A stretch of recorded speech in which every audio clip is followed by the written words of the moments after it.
Assalamualaikum warahmatullahi wabarakatuh.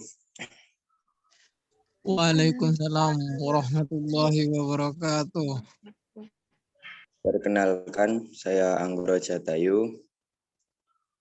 Di sini saya mewakili kelompok 3 sebagai moderator untuk melakukan presentasi mata kuliah sejarah pemikiran ekonomi pada pagi hari ini. Adapun materi yang kita bahas pada pagi hari ini ialah fisiokratis. Berikut adalah nama-nama anggota kelompok saya. Yang pertama, Nur Aziza sebagai pemateri. Yang kedua, Dewi Octavia sebagai pemateri. Yang ketiga, saya sendiri, Anggoro Jatayu, sebagai moderator dan pemateri. Yang keempat, Dwi Anissa Fitri sebagai pemateri. Yang kelima, Ahmad Ihsan Arifandi sebagai pemateri.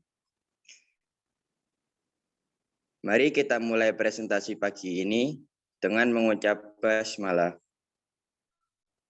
Bismillahirrahmanirrahim. Baiklah, presentasi pertama akan disampaikan oleh saudara Nur Aziza. Kepadanya saya silahkan.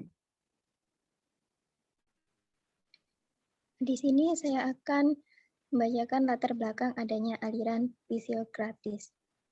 Kaum fisiokrat menganggap bahwa sumber kekayaan adalah sumber daya alam. Kata fisiokratis berasal dari bahasa Yunani kuno yang merupakan penggabungan dua kata, yaitu fisik alam atau ilmu alam dan kratein atau kratos, yaitu kekuatan atau kekuasaan, yang kemudian diartikan sebagai kekuatan alam atau hukum alam atau rule of nature, yang berarti mereka yang percaya pada hukum alam. Hukum alam yang penuh dengan berbagai keselarasan dan keharmonisan ini dapat berlaku kapan saja, di mana saja, dan dalam situasi apapun. Madhab fisiokrat tumbuh sebagai kritik terhadap pemikiran ekonomi merkantilis. Tokoh pemikir yang paling terkenal pada madhab ini adalah Francois Quesnay pada tahun 1694 sampai 1774. Sebagai dokter pribadi Leos ke-17 dan Madame de Pompadour, di mana sumbangan pemikiran yang terbesar dalam perkembangan ilmu ekonomi, yakni hukum-hukum alamiah dan menjelaskan arus lingkaran ekonomi. Slide selanjutnya.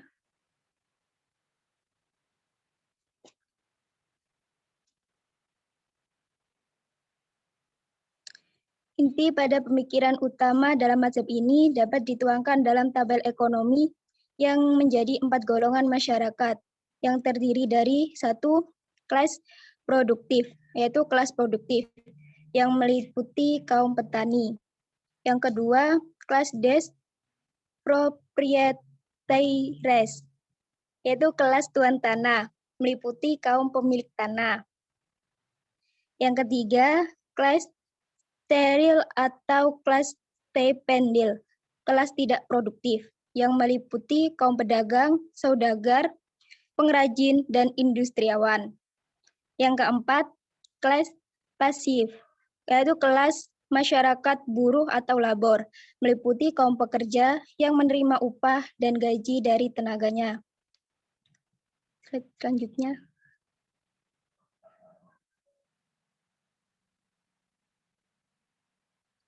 Pemikiran ekonomi pada kaum fisiokrat yang menonjol dalam suatu perkembangan ilmu ekonomi. Selain lingkaran arus ekonomi dalam tabel ekonomi, yaitu mengenai teori nilai dan harga yang terbagi menjadi 3, yaitu harga dasar barang-barang, yang kedua harga penjualan, yang ketiga harga yang harus dibayarkan konsumen. Teori uang yang sebagai tabir uang atau money is fail, dan perlunya dalam pengenaan pajak untuk kepentingan ekonomi. Sumbangan pada pemikiran ahli fisiokrat lain yakni dari Anne Robert Jacques Turgot memiliki dua sumbangan utama terhadap pemikiran ekonomi, yakni teori uang sebagai tabir dan teori fruktifikasi. Teori uang sebagai tabir yang mempersulit suatu pengamatan dan fenomena ekonomi. Namun demikian, pemikiran ini menggunakan gagasan ke arah menemukan dasar satuan perhitungan.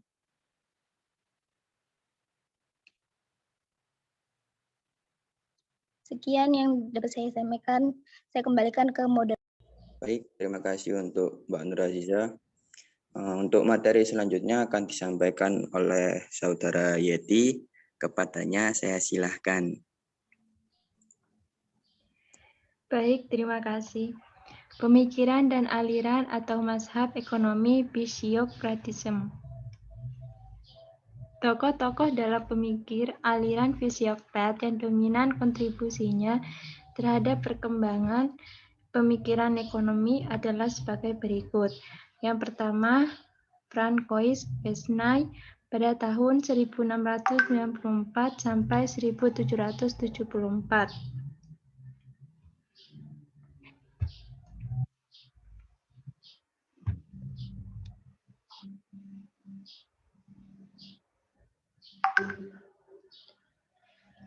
Quesnay dikenal sebagai pendiri aliran fisiokrat. Artikelnya yang berjudul Korn dianggap paling penting karena artikel inilah yang pertama kalinya mengemukakan doktrin bahwa dalam perekonomian Prancis hanya sektor pertanian yang produktif. Hanya di sektor ini dapat dihasilkan surplus atau hanya di sektor inilah output melebihi input yang dipakai untuk menghasilkan output. Quesnay mengembangkan lebih lanjut pemikiran Cantillon yang dapat menggambarkan bekerjanya ekonomi sebagai suatu rangkaian sirkulasi atau hubungan timbal balik ekonomi. Ia merumuskannya kembali dalam model ekonomi tableau économique atau model Quesnay. Karyanya yang berjudul Tableau économique dibangun di atas asumsi bahwa ekonomi dapat dikelompokkan ke dalam 3 kelas, yaitu pertama, sektor pertanian yang menghasilkan makanan, bahan mentah, dan hasil-hasil pertanian lainnya. Kedua, sektor manufaktur yang menghasilkan barang-barang pabrik seperti pakaian dan bahan bangunan serta alat-alat yang diperlukan oleh sektor pertanian dan pekerja pabrik. Sektor ini juga mencakup sektor jasa. Yang ketiga, kelas pemilik tanah yang tidak menghasilkan nilai ekonomi, tapi mereka memiliki klaim atas surplus output yang dihasilkan dalam pertanian.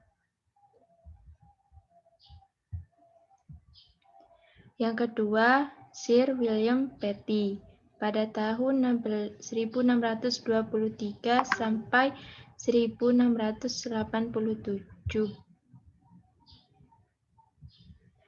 Petty mengembangkan metode aritmatika politik yang ditulis dalam bukunya yang berjudul Political Arithmetic. Metode ini digunakan untuk meneliti gejala ekonomi di Royal Society. Tujuan penelitian ini adalah ingin membuktikan bahwa Inggris mengalami kesulitan bukan karena menurunnya perekonomian atau perdagangan. Sebaliknya, Petty mengatakan bahwa Inggris lebih kaya daripada sebelumnya. Ia berusaha membuktikan bahwa London lebih makmur dan lebih berkembang secara ekonomi. Ia menunjukkan data bahwa London memiliki lebih banyak penduduk dan rumah real estate dibandingkan dengan Paris. Ia menggunakan ilmu matematika dan statistik dalam penelitian masalah-masalah ekonomi melalui metode aritmatika politik. Berbeda dengan pemikir merkantilis lainnya, Petty mendukung surplus perdagangan untuk meningkatkan perdagangan ketimbang untuk mengumpulkan kekayaan. Selain itu, Ia mengakui sejumlah manfaat dari perdagangan bebas. Petty tidak melihat perdagangan internasional sebagai cara meningkatkan pertumbuhan ekonomi, tapi ia berpendapat bahwa keuangan publik atau pengeluaran pemerintah dan kebijakan pajak merupakan penentu utama dari kemakmuran ekonomi ketimbang kebijakan perdagangan atau akumulasi surplus perdagangan yang besar. Petty juga memberikan sumbangan terhadap perkembangan dalam pemikiran ekonomi, sehingga ia dikenal sebagai ahli ekonomi pertama yang dapat mendefinisikan gagasan surplus dan sewa tanah berdasarkan konsep surplus. Saya kembalikan pada moderator.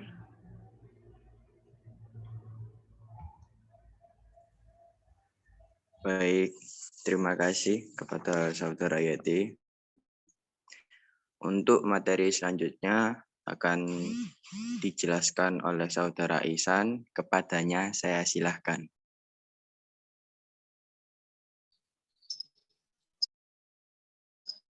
Baik, terima kasih. Yang ketiga, download 1632 sampai 1704. Next.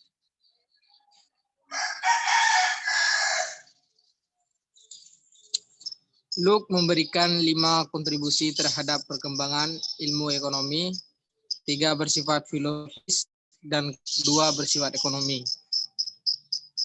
Ia memberikan justifikasi filosofi untuk kepemilikan pribadi dan negara yang membantu ekonomi menjadi ikniyah. 2 sumbangan tersebut dibangun di atas asumsi bahwa orang bertindak setara rasional dan bereaksi terhadap insentif keuangan. Sumbangan Luke untuk perkembangan ilmu ekonomi lainnya adalah teori yang berkaitan dengan uang dan bunga. Ia menentang peraturan pemerintah tentang tingkat suku bunga dan rencana pemerintah mendevaluasi mata uang Inggris karena akan berakibat buruk terhadap perekonomian. Sumbangan Luke di bidang filsafat adalah justifikasi bagi hak-hak individu atas milik pribadi. Next.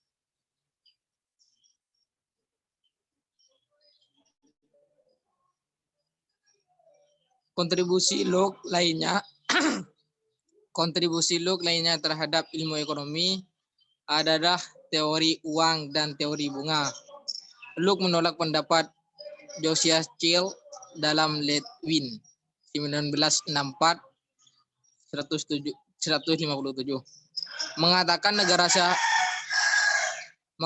negara seharusnya membatasi tingkat suku bunga dengan alasan bahwa tingkat bunga yang rendah akan menguntungkan pedagang dan pihak-pihak lainnya yang ingin meminjam uang untuk tujuan bermanfaat dan karena menguntungkan bangsa secara keseluruhan. Ia berpendapat bahwa hukum riba atau usury law hanyalah redistribusi dari keuntungan antara pedagang dan pemberi pinjaman. Mereka tidak menguntungkan negara secara keseluruhan karena bunga tersebut tidak meningkatkan peminjaman dan investasi. Next.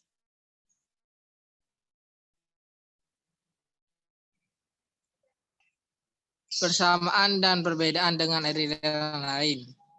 Perbedaan aliran fisiokratis dengan merkantilisme.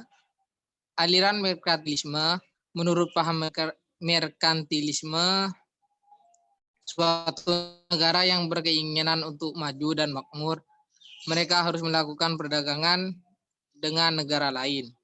Pada aliran merkantilisme, emas dijadikan tolak ukur suatu negara bisa dikatakan maju atau makmur.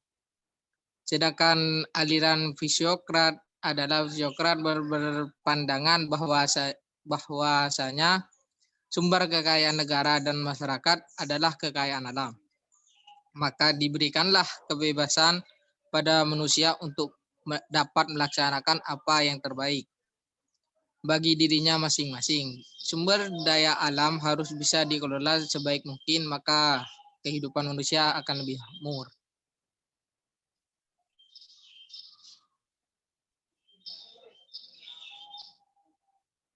Baik, saya kembalikan ke moderator. Terima kasih. Baik, terima kasih untuk Ahmad Ihsan Arifandi. Untuk materi selanjutnya akan disampaikan oleh Saudara Dwi Anissa. Kepadanya saya silahkan. Kelemahan atau kelebihan pemikiran ekonomi fisiokratisme, yakni yang pertama, sehingga para pelaku ekonomi atau usaha akan bersaing secara yang tidak sehat, yang pada akhirnya akan merugikan pengusahanya, terutama di negara-negara yang sedang berkembang. Yang kedua, alam bukanlah satu-satunya faktor produksi yang produktif. Ini terbukti bahwa sebagian negara di dunia tidak mengandalkan sumber daya alam dalam memacu pertumbuhan ekonominya. Yang ketiga, anggapannya bahwa sektor perdagangan dan industri adalah sektor yang tidak produktif adalah keliru. Yang keempat, kebijakan pemerintah lebih diarahkan peningkatan kesejahteraan petani tanpa memperhatikan kerja di sektor lain. Yang kelima, memandang pajak sebagai sesuatu yang buruk dan merusak perekonomian, karena akan mengurangi insentif bagi rakyat yang bekerja keras. Next.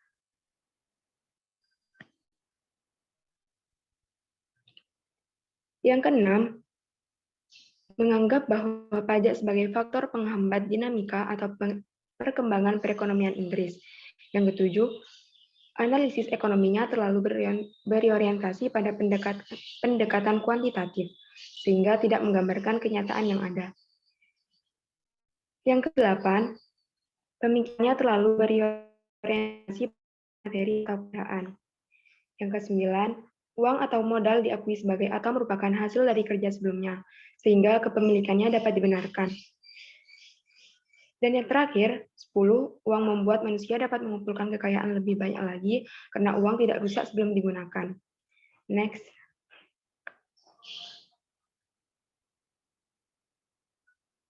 Kelebihan dari pemikiran ekonomi fisiokratisme yakni yang pertama, intervensi pemerintah dalam perekonomian hanya akan merusak keseimbangan yang sudah tercipta secara alami. Yang kedua, karyanya berupa tabel Yau ekonomik merupakan cikal bakal lahirnya tabel I sampai O dan pengukuran aktivasi ekonomi secara agregat. Yang ketiga, sumber kekayaan negara dan masyarakat adalah tanah dan lahan. Yang keempat, melihat bahwa perekonomian adalah suatu rangkaian yang saling terkait satu dengan yang lainnya. Artinya, sektor-sektor ekonomi yang membangun suatu struktur ekonomi adalah saling terkait antar satu dengan yang lainnya.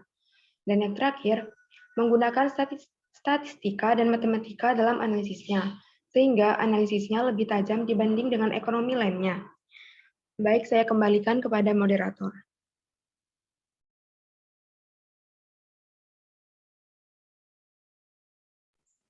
Baik, terima kasih untuk Dwi Anissa. Untuk materi selanjutnya akan saya jelaskan sendiri ya. Contoh implementasinya di suatu wilayah atau negara. Quiz naik.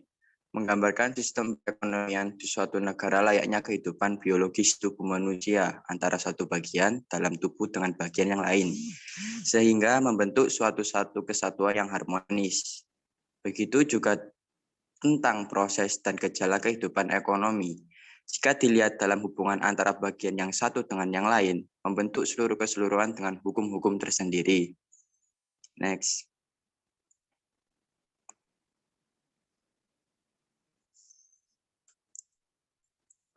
Ya, sekian presentasi dari kelompok kami.